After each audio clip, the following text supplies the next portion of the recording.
예수님이 출가하셨잖아요. 공생이라고 우리가 보통 얘기합니다. 출가한 후에 어느 한 곳에 이렇게 머물러 계시지 않고 유랑 생활을 하셨어요. 그게 이제 당시에는 흔했던 일들입니다. 예수님이 유랑 생활한 지역은 그렇게 넓지는 않아요. 북쪽 갈릴리에서 남쪽 예루살렘까지의 거리입니다. 그 가나안 지역의 지도가 머리에 그려지시는지요? 북쪽 갈릴리 호수가 있고 남쪽에 이제 예루살렘이 있어요. 그쪽을 이제 왔다 갔다 하시면서 예수님께서 하나님의 말씀을 선포하고 이런저런 일을 하셨습니다. 그 두 지역의 거리가 대략 150km 정도예요. 예루살렘에서 북동쪽으로 한 20여 킬로, 정확하게는 23km라고 하는데 거기에 떨어진 지점에 오늘 설교 제목, 설교 본문인 마가복음 10장 46절에 나오는 여리고가 있어요. 여리고성이라고 합니다. 유명한 도읍이에요.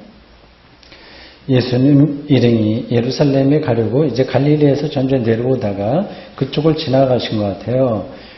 여리고에 들어갔다가 이제 다 나오시는 길목에서 그 여리고성 바깥에 사람이 많이 왕래하는 그 길목에 바디메오라고 하는 이 거지가 시각장애인인데 거기서 동량을 구걸 행위를 하고 있었던 것 같습니다. 바디메오 이름이 여기 주어졌어요. 보통 복음서에는 사람 이름 잘 안 나와요. 예수님하고 중요한 인물들만 나오지 엑스트라 1, 2, 행인 1, 2, 3, 4 이런 정도 되는 사람들 이름이 안 나오는데 이 바디메오는 그 본인의 이름도 나오고 그 본인의 아버지 이름도 나오고요. 특별한 경우입니다. 예수 일행이 지나간다는 소리를 이 바디메오가 듣고요. 아마 예수가 어떤 분이라고 하는 것을 풍문으로 들어서 알고 있었던 것 같습니다. 그래서 큰 소리를 질렀다고 합니다. 다윗의 자손 예수여, 나를 불쌍히 여기소서. 다윗의 자손 예수라고 불러서 이 호칭은 유대인들에게 아주 유명한 겁니다. 다윗의 자손이요. 유대인들은 여러 가지 이제 역사적으로 어려운 상황 가운데서 자기들의 가장 그 영광스러웠던 지난 과거를 늘 가슴에 새기고 있었어요. 누구나 다 그렇지 않습니까? 개인적으로도 그렇고요. 내가 20대 때 좋았다, 빛났다, 10대 때가 좋았다, 그 시절로 돌아가고 싶다. 그런 얘기를 개인적으로 하는 것처럼 민족적으로도 그렇습니다.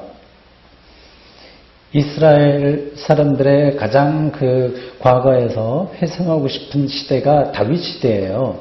다윗 절정기였어요. 그 아들 솔로몬도 이제 아버지 덕분에 호식 잘 먹고 잘 살았습니다만 어쨌든 그 기초를 놓은 사람이 다윗이에요. 다윗 왕조예요. 다윗 왕조가 이제 다 허물어진 상태인데 이제 언젠가 다윗의 자손 중에서 누가 와서 이 다윗 왕조를 다시 일으키고 멋진 나라를 세울 거라고 하는 희망을 갖고 있었습니다. 그들이 그게 하나의 메시아를 그렇게 이제 기다린 거죠. 이 바디메오가 그런 호칭을 부르면서 나를 불쌍히 여기소서 이렇게 말을 했어요. 네, 나를 불쌍히 여기소서. 이것도 기독교 영성의 핵심이 담긴 말이에요. 보통 여러분들이 많이 들었던 미사 곡이나 이런 데 나오죠? 키리의 엘레이송이라고 하는요.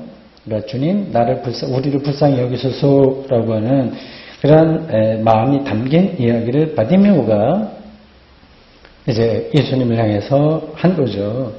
이 불쌍히 여겨달라고 하는 이 말은 길게 설명할 필요도 없이 하나님 앞에 서 있는 사람이 드려야 될 가장 핵심적인 기도입니다.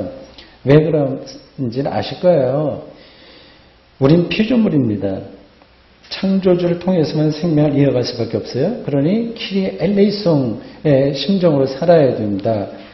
또 우리는 아는 게 없어요. 우리 내일 무슨 일이 벌어질지, 그 옆에 있는 친구가 선한 사람인지 아닌지 그런 것도 사실은 전혀 모릅니다. 우리 인식의 근본적인 한계 안에 있어서 불쌍히 여겨달라고 하는 기도를 드릴 수밖에 없습니다. 우리가 죄인이죠. 자기 일을 완성시키려고 하는 욕망에서 우리는 헤어나오지 못합니다. 그리고 결국 죽습니다. 아무것도 우리 손에 남는 게 없어요. 그래서 기독교 신앙은 2000년 동안 늘 LA송, 퀴리의 LA송을 예배 시간에 그리고 그 이후에 기도 시간에 이제 입에서 나오는 거로 계속 반복했습니다. 이 바디메오가 예수님을 향해서 그렇게 말을 하자 주변에 있던 사람들이 입 닥치라고 시끄럽다 이렇게 꾸중했다고 합니다. 요즘식으로 생각하면 이 바디메오가 좀 민폐를 끼치는 친구, 귀찮게 하니까 예수님에게 좀 불편하다 이렇게 생각을 해서 제자들과 옆에 있는 사람들이 꾸중하면서 말렸다고 그래요. 그래서 바디메오는 웬만하면 기가 죽을 텐데 이 신세가 촬영하잖아요. 거지에다가 시각장애 뭐 이렇게 동량만 받고 사는 사람인데 옆에 괜찮은 사람들이 좀 가만히 있어 왜 이렇게 시끄럽냐 할 때는 이제 기가 죽어서 좀 쑥 들어갈 만도 한데 이 바디메오는 더 큰 소리를 질렀다고 합니다. 그 사람이 좀 뻔뻔해서 그랬을까요? 그렇지 않습니다. 그의 영혼이 절박했다고 하는 걸 가리키고 있습니다. 이 절박하다고 하는 게 여러분들 느껴보셨을 거예요. 제가 그만 더 설명하지 않겠습니다. 이 절박하다고 하는 게 실제로 바디메오처럼 노숙자가 되거나 뭐 이렇게 뭐 파탄이 난 거야 인생을 사는 사람만이 아니라 그런 식으로 우리는 사실은 다 그러한 영적인 시각이 있어야 됩니다. 그러니까 자신이 바디메오와 다를 게 없다고 하는 사실을 들어보는 사람들은 절박한 마음이 무언지를 압니다. 생명을 스스로 성취할 수 없다고 하는 사실 앞에서 좌절하기 때문입니다. 영적인 시각 장애인이라고 하는 사실을 뚫어보는 거죠. 여러분들도 열심히 살고 있지만 각각 개인의 차이가 있겠죠? 인생이 무엇인지 알지 못해서 답답하고 절박해지는 경험을 하시죠? 않으시나요? 그런 사람은 더 큰 소리를 지른 바디메오처럼 인생의 본질을 추구하는 삶의 태도를, 즉 수행적 삶의 태도를 포기하지 않습니다.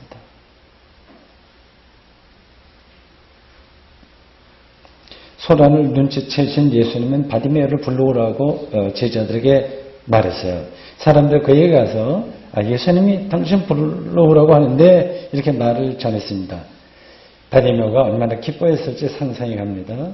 본문은 그 순간을 다음과 같이 전합니다. 이런 기쁜 소식을 들어보셨나요? 그래서 그런 감격을 느껴보신 적이 있으신지요? 맹인이 겉옷을 내버리고 뛰어 일어나 예수께 나오고는 50절입니다. 이 사람이 앞을 못 보는 사람이니까 옆에서 누가 도와주긴 했을 거예요. 예수님은 이 바디메오에게 단도직입적으로 얘기합니다. 당신 뭐 원하는 거 있어? 내가 당신에게 뭘 해주기를 바랍니까?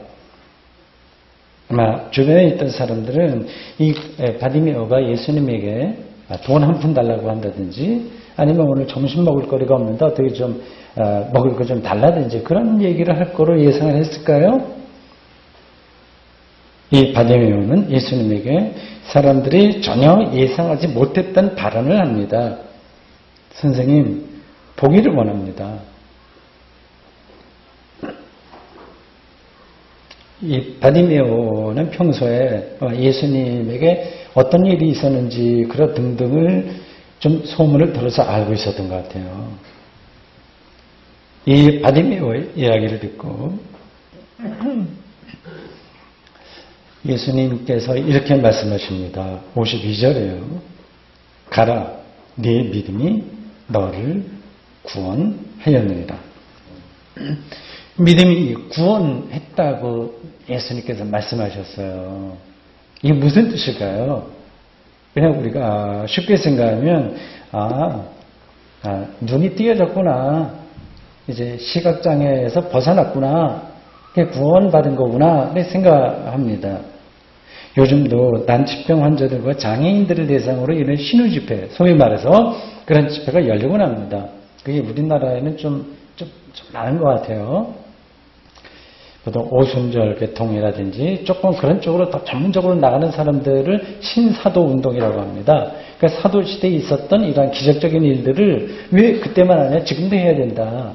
그러니까 초자연적인 그런 오순절적 신사도 운동을 저쪽 아프리카라든지 라틴 아메리카에서도 많이 하고요. 뭐 유럽이나 북아메리카 이런 쪽에는 그런 기독교 전통이 오래된 데는 좀 덜한 것 같은데 우리나라도 이런 경향이 적지 않아 있습니다. 그런 신우 집회에서는 다리를 절된 사람이 안수기도 받고 더 이상 절지 않게 되었다거나 병원에서 포기한 그 암 환자 이런 사람들이 깨끗이 치료받았다고 하는 소문도 나옵니다. 그것에 관한 동영상도 놔두고 다녀요. 이런 일들이 오늘 이 본문에서 바디메오에게 실제로 일어나는지 아닌지를 놓고 논쟁할 필요가 하나도 없습니다. 그건 별로 의미가 없는 일이기 때문에 그렇습니다. 그리고 이런 부분도 있어요.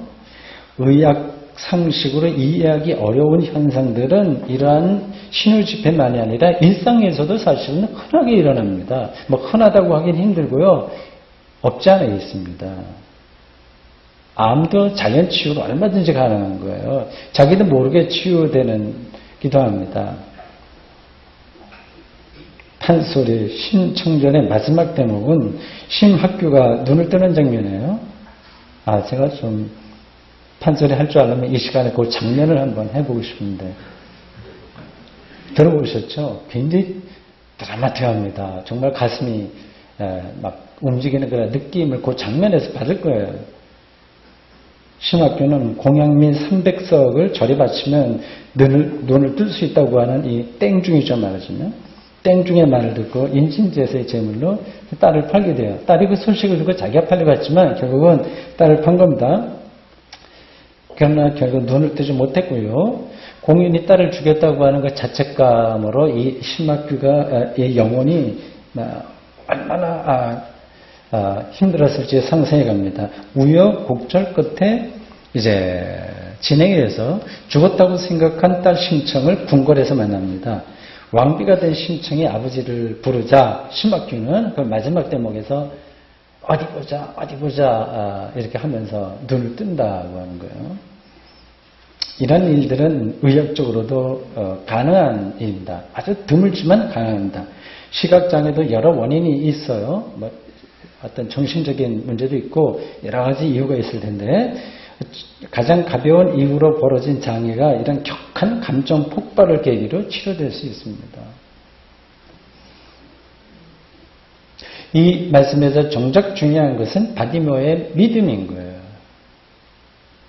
그는 길가에 앉아있다가 우연히 예수님을 만나게 되었습니다. 이 운명이 바뀌는 순간이에요. 기대하지 않았던 순간입니다. 그는 예수님을 향해서 소리를 질렀고요. 조용히 하라는 주변에 충고에 아랑곳하지 않고 그는 예수님을 향해서 불쌍히 여겨달라 이렇게 고함을 쳤습니다. 그의 영혼이 예수님으로 가득했다고 하는 거죠. 충만이라고 보통 얘기합니다. 어떤 거룩한 것으로 우리의 영혼이 가득한 경험이 있으신지요? 기구한 운명으로 떨어져 살던 사람이었지만 이 바디메오의 믿음이야말로 구원을 가능하게 하는 사건이었습니다. 이런 믿음이 쉽지 않습니다. 거룩한 것으로 우리의 영혼이 가득 충만해서 다른 것이 비비고 들어올 수 없는 그러한 경험들이 쉽지 않습니다. 특별히 현대 문명은 그런 것을 더 어렵게 만듭니다. 우리에게 세상이 세워놓은 기준에 들어야 된다고 끊임없이 강요받아요. 우리가. 그래서 예수님과 그에게 일어난 일에 집중하기가 어렵습니다. 여러분 거기에 정말 실제로 관심이 있어요? 예수님과 예수님에게 일어난 일에 대해서 관심이 있으신지요? 세상의 요구가 무언지는 우리는 잘 압니다. 그런 것들은 매우 자극적이고요. 매력적이어서 우리가 이거 거기에 저절로 몰두하게 만듭니다. 그리고 그런 것만으로도 세상에서 살맛이 난다고 생각하는 사람들도 많습니다. 정말 그럴까요? 무언가 크게 착각하고 있는 것은 아닐까요? 인생을 그런 거라고 만족하면서 살아가는 사람들에게는 제가 더 이상 드릴 말씀은 없습니다. 다만 마음의 사실은 알아둬야 합니다. 그런 사람들은 바디메오처럼 믿음으로 구원을 얻는 일이 무엇인지를 평생 가도 경험하지 못하게 될 겁니다.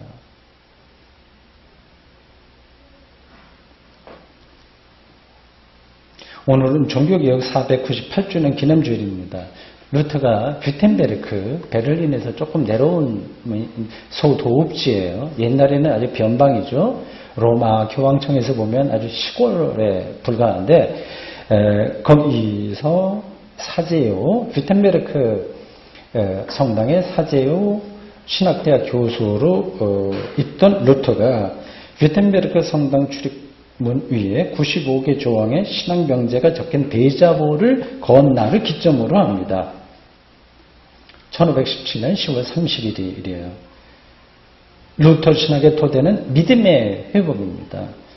하나님으로부터 의로움을 얻는 데에는 솔라 피데, 오직 믿음이 필요할 뿐이지 행위로 보충되는 게 아니라고 하는 뜻입니다. 당시 로마 가톨릭은 교회가 구원을 담보하는 것처럼 주장했어요.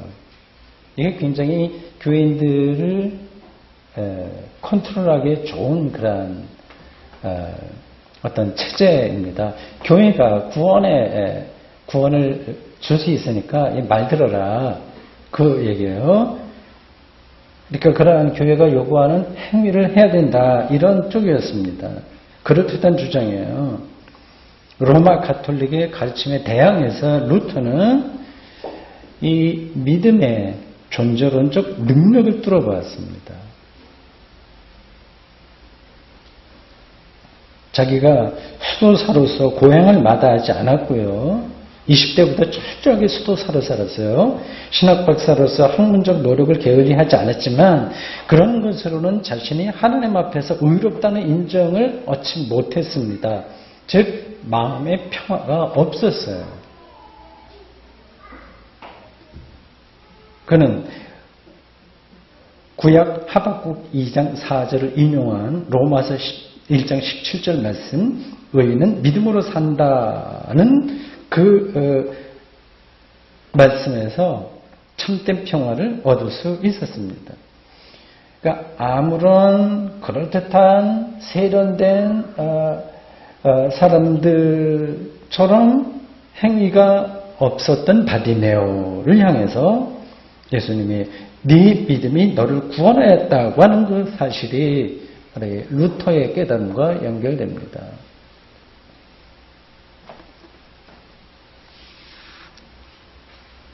마가복음 10장 52절에 따르면 예수님의 이 말씀, 믿음이 너를 구원했다고 하는 이 말씀이 있은 다음에 바디메오에게는 두 가지 일이 벌어졌어요.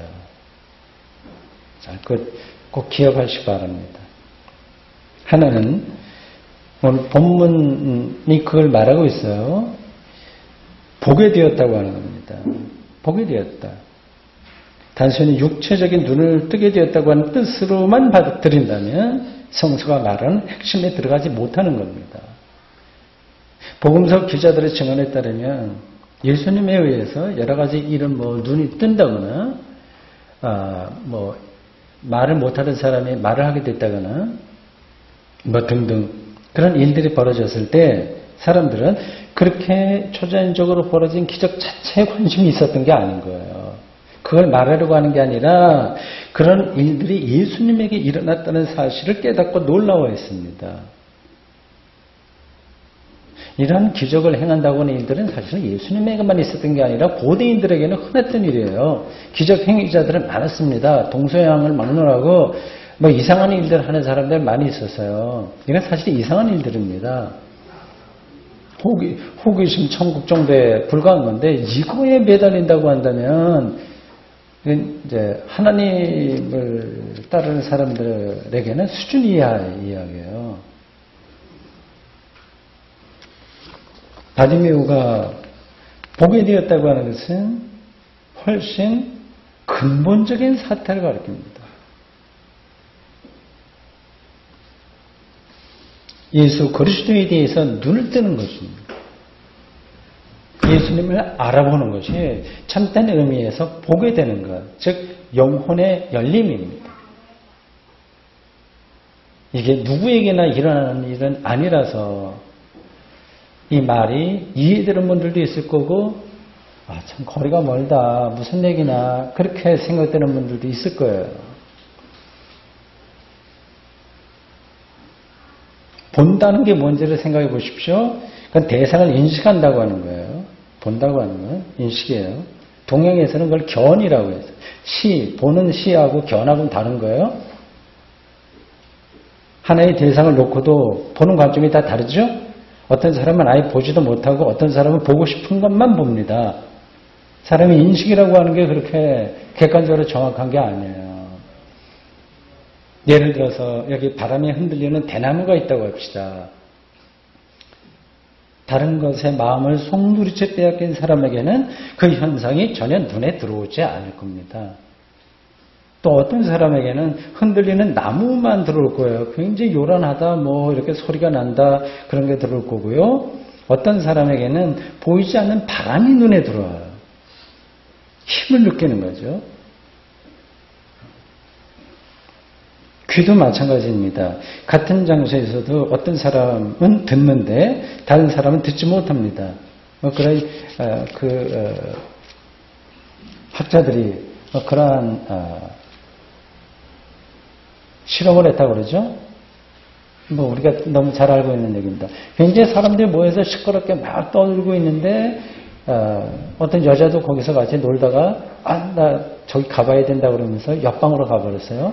근데 왜 그러나 보니까 다른 사람들 시끄러워서 전혀 이 말 소리만 생각하고 있었는데 이 여자는 자기 애기 소리가 들린 거예요. 다른 사람에게는 안 들리는 게 이 여자에게는 들리는 겁니다. 그래서 예수님은 귀 있는 자는 들으라고 말씀하셨습니다. 바디메오의 영적인 눈이 열렸다고 하는 게 참된 의미에서의 기적입니다. 다른 게 기적이 아니라 그것이고 구원입니다.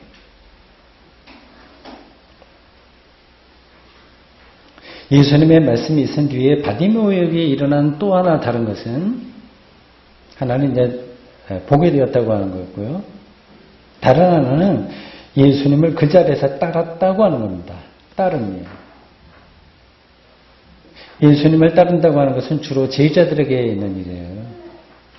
그런데 제자들의 경우, 12제자의 경우에는 예수님 먼저 제자들에게 가서 나를 따라와라 이렇게 말을 했어요. 베드로 등등 안드레, 요한 다 마태 이런 사람들 다 예수님 나를 따르라 해서 따랐어요. 근데 바디메오의 경우에는 오히려 따라오라고 얘기하지 않고 뭐라고 그러죠? 가라고 얘기해요. 부른 게 아니라 가라 이렇게 했는데 그러니까 부름을 받지 않았는데도 예수님을 따른 경우는 복음서에서 드물어요. 바디메오는 어쩌면 12제자들보다 영적인 눈이 더 밝았다는 뜻이기도 합니다. 예수님을 따라 나섰다고 하는 이야기를 들으면 너무 흔하게 들어서 이게 별로 마음에 와닿지 않아요. 좀 뜨악하게 생각할 수도 있어요. 이게 뭐지? 라고 하는 겁니다. 출가 수행자가 되라는 건가? 세상 일을 포기하고 교회 생활에만 전념하라고 하는 건가? 목사나 선교사가 되라는 말인가? 이런 쪽으로 생각합니다. 그렇게 생각하다가 이렇게 자기하고는 상관없는 이야기니까 이건 남의 이야기 다 제쳐놓습니다. 이거 와닿지가 않는 거예요. 이런 말씀이요. 모든 기독교인들이 목사, 선교사, 수도사, 신학자가 될 필요 없습니다. 그러나 모두 영적인 차원에서 바디메오처럼 예수를 따르는 사람이 되어야 한다고 하는 것은 분명한 사실입니다. 왜냐하면 바로 그 따름이 예수 그리스도를 경험한 사람들에게 나타나는 삶의 태도이기 때문에 그렇습니다. 예수를 따른다고 하는 게 실제 우리의 삶에서 어떤 뜻인지를 생각해 보십시오. 여러 가지로 얘기를 할 수 있는데 요약해서 이렇게 여러분들에게 설명을 드리겠어요. 예수님과 같은 방향을 가는 거예요. 따른다고 하는 게 그런 뜻입니다. 그러니까 예수님의 관심이 자기의 관심이 되는 거예요. 예수님의 관심이 무엇이었는지를 생각해 보십시오. 하나님 나라잖아요. 거기에 운명을 거셨습니다. 그것은 곧 하나님의 뜻에 순종한다고 하는 겁니다. 그러니까 예수를 따른다고 하는 말을 단순히 종교적인 수사로 여기지 말고 실존적으로 받아들여야 됩니다. 예수가 길, 진리, 생명이라고 하는 사실을 아는 사람은 바디메오처럼 예수의 관심에 실제로요 관심을 보이고 바로 예수 그리스도 자신에게 운명을 걸 수밖에 없습니다. 이런 설명이 아직까지도 조금 거리가 있게 느껴지시나요? 일반 학문의 방식으로 좀 설명해 보겠습니다. 하이데거는 현 존재인 인간이 정말 현 존재답게 살아가려면 죽음과 양심에 직면해야 된다고 설명합니다. 죽음 앞에서 사람은 섬뜩한 느낌으로서의 불안을 느껴요. 그거를 피하지 말고 감당해야 합니다. 그럴 때만 사람은 자신의 본래적인 실존으로 고유한 자기로서 살아갈 수 있습니다. 본래적인 실존, 정말 자기로 살아간다고 하는 것은 양심의 소리에 귀를 기울인다는 겁니다. 양심은 사람을 본래적인 존재로 살게 하는 근원적인 부름인 거죠. 하이데거를 설명하는 거예요. 그의 철학을 여러분들에게 설명하는 겁니다. 그 양심하면 어떤 사람들은 착하냐 아니냐 이걸 말하는데 하이데거는 본래적인 자기의 삶을 살아가도록 자기의 내면의 심층에서 부르는 소리 이렇게 설명합니다. 사람들은 그것을 모르고 그냥 세상의 요구에만 민감하게 반응하면서 삽니다. 그럼 본래적인 자기가 사는 게 아니죠. 저 사람이 50평 아파트 샀으니까 부러워서 나도 해야 된다. 이게 본래적인 삶이 아닌 거죠. 그런 삶은 비본래적인 겁니다. 이러한 비본래적인 삶에 묻혀 있으면서도 아무런 문제의식을 느끼지 못하는 이유는 양심의 소리를, 우리 기독교식으로 얘기하면 성령의 소리를, 하나님의 말씀의 소리를 듣지 못한다는 데 있습니다. 오늘 본문은 바디메오의 이 예수님 따름을 특색 있게 또 전하고 있어요. 따름이라고 하는데 그냥 하지 않고 특색 있는 어떤 단어를 말합니다. 길에서 예수를 따랐다고 해요. 굉장히 시급하죠. 어떻게 보면 바디메오가 자기 집에 가서 예수라고 하는 분을 만났는데 내가 그래서 눈도 띄어지고 장애 이런 것도 됐고 그렇다 그런 거를 좀 일단 말해야 되는 게 정상이죠.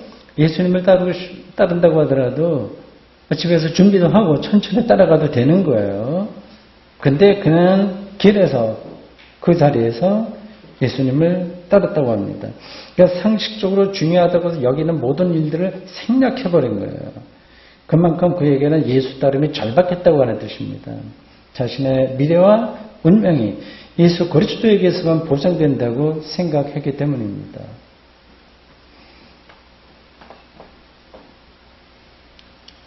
지금 여러분들의 최대의 관심은 무엇인가 생각해 보십시오. 절박했다고 하는 바디메오의 심정이 어떤 건가를 비교해서 생각해 보십시오. 취업, 결혼, 집 마련 다 급한 일입니다. 그리고 어떤 사람과의 관계가 껄끄러워서 그 복잡한 거 이거 해결해야 될 것들 등등입니다. 잘 생각해 보십시오. 우리가 시급하다고 생각하는 그런 모든 것들 앞에서 내일 내가 죽는다면 그런 걱정과 관심들이 무슨 의미가 있을까요? 아무리 시급한 일이라고 생각해도 나의 죽음 앞에서는 별거 아닙니다. 저는 개인적으로 목사이기 때문에 최대 관심은 교회예요. 교회 공동체를 어떻게 건강하게 잘 뒤에서 돕냐 아니면 끌어가냐 어떻게 꾸려가냐 그런 겁니다. 근데 궁극적으로 생각하면 이 교회 문제가 나에게 중요한 문제가 될 수 없습니다. 내일 제가 죽는다면 교회 일이 뭐가 그렇게 중요하겠어요? 지금 발등에 떨어진 일들로 인해서 우리가 급하다고 생각하는 그런 모든 것들로 쫓기고 있지만 그 모든 것들도 죽음 앞에서는 아무것도 아닙니다.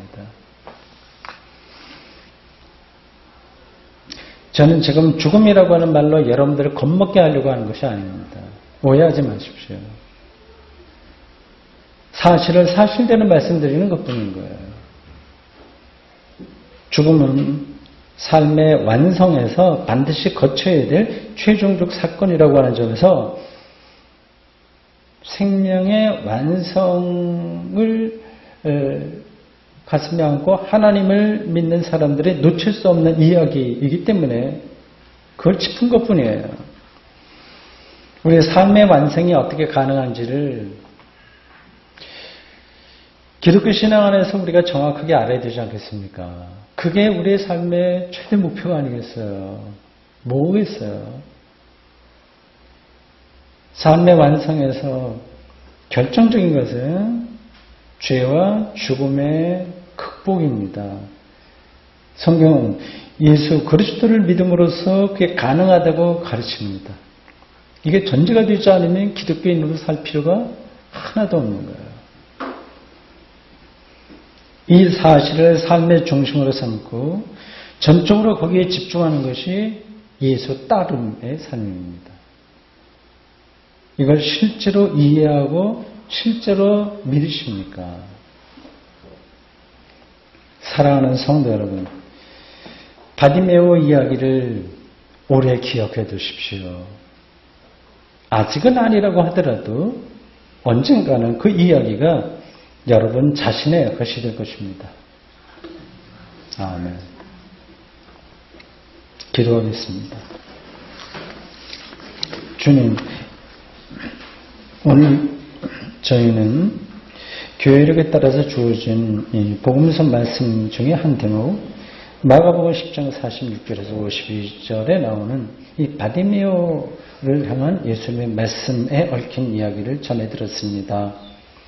가장 비참했던 인생을 산 바디메오에게 정말 놀라운 일이 벌어졌다고 하는 사실, 우리 지금의 형편이 바디메오보다 낫거나 그래서 다행으로 여기거나 혹시나 그러한 운명에 떨어질까 두려워하는 우리인데 붙들어 주십시오. 예수를 온전히 믿음으로 구원에 이르며 예수 그리스도에게 영적인 눈을 뜨고 예수님을 우리의 삶 전체를 통해서 따르는 일이 우리 인생에서 결정적인 사건, 아니 유일한 사건, 유일하게 의미 있는 사건이라는 사실을 잊지 않도록 저희들을 붙들어 주십시오. 예수님의 이름으로 기도드립니다. 아멘.